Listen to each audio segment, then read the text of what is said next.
na inassign doon ang 50 katao na ang order ng Propeta Muhammad sallallahu alaihi wasallam na never kayo mag-move. Kahit anong mangyari, never kayo na mag-move. Never kayo na umalis. Kung ano man ang sitwasyon, manalo man, matalo man, kung ano ang sitwasyon, huwag niyong iwan ang pwesto na yan. So yun ang order doon sa 50 katao. Nung magsimula na ang digmaan, kung ibigyan kayo ng kunti ng idea, dito yung Mount of Archerer, ito na bundok kaliwa, ito pinatungan ko. Tapos dyan sa harapan yung naging field ng digmaan. Then doon ang Mount Uhud, yung mataas na bundok. So habang naglabanan ang mga Muslim, dito na area ang mga Muslim, doon na area ang kanilang mga kalaban na mga Quraysh, na mga pag-aaral na galing sa Makkah. Dito sa gilid ng bundok na ito, may isang team dito na nakasakay ng kabayo, na hindi pa rin mga Muslim sa panahon na yun, na ang leader ay si Khalid bin Walid. Na doon siya, hindi siya sumali sa digmaan, nanood lang sila, so naglabanan dito ang grupo ng mga Muslim at sa grupo ng mga hindi Muslim. Ang resulta, napakaganda ng resulta, nahihirapan yung mga kalaban dahil umaabanti yung mga Muslim hanggang sa umatras na yung mga kalaban. Nakita nila na wala silang laban, umatras sila at humahabol sa kanila ang mga Muslim.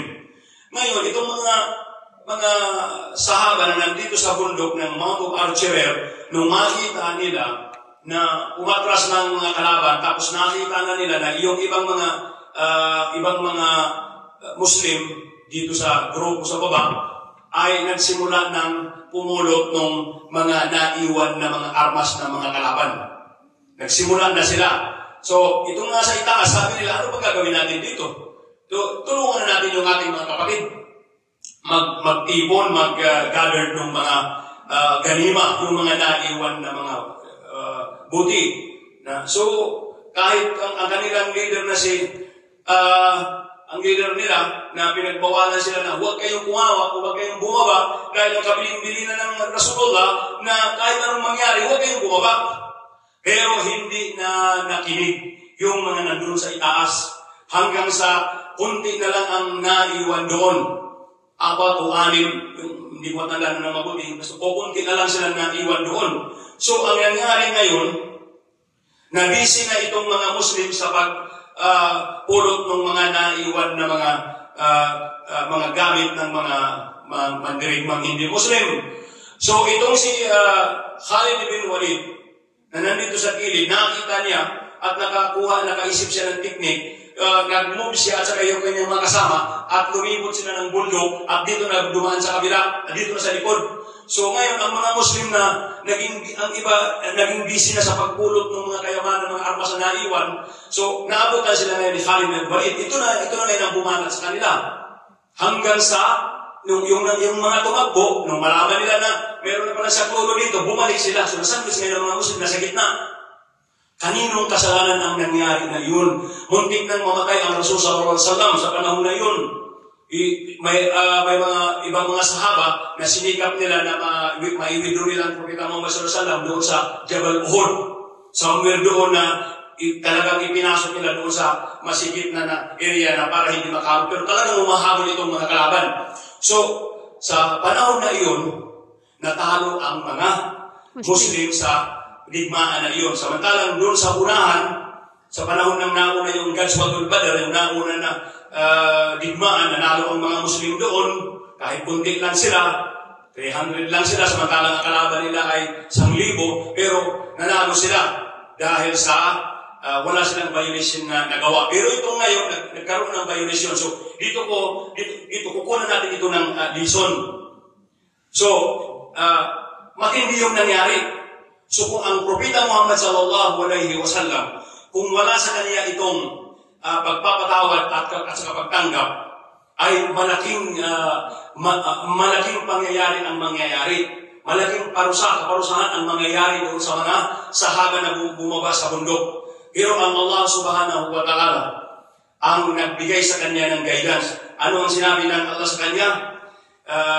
Sabi niya, at sa pamamagitan ng habag ni Allah, sila ay inyong pinakikitunguhan ng mabayad at mabanayad. At kung tayo ay at kung kayo ay naging mabagsik at naging matigas ang puso, sila marahil ay magkakawatak-watak.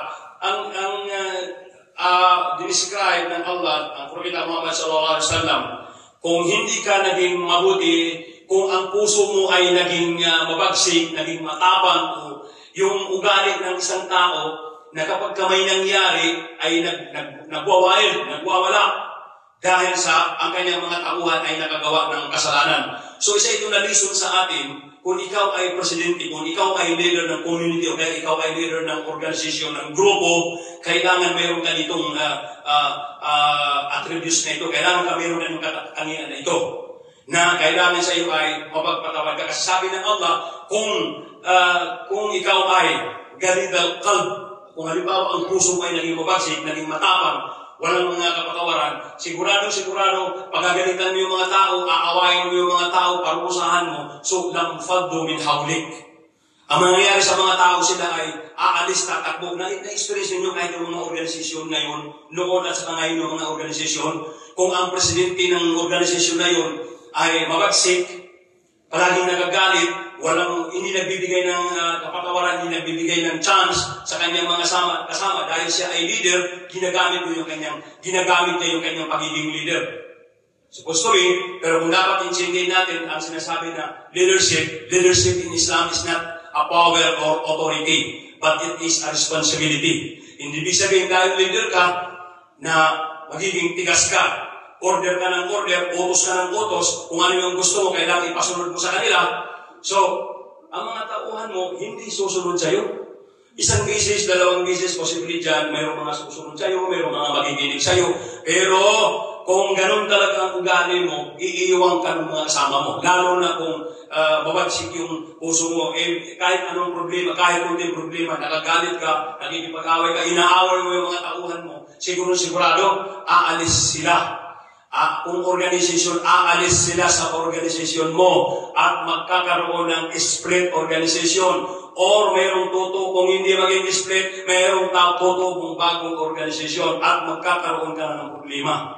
Ganun yung nangyayari sa mga organisasyon ngayon. Kaya, kailangan sa leader kailangan responsible siya. So yun yung tatandaan niya palagi, leadership in Islam is not a power of authority, but it is a responsibility. Ganito ang Propeta Muhammad sallallahu alaihi wasallam. Kaya ito pangyayari noon sa Uhud, naging pag ginugol ninyo, pag nag-research kayo, napakalaking lessons ang makukuha nito, napakaraming lessons.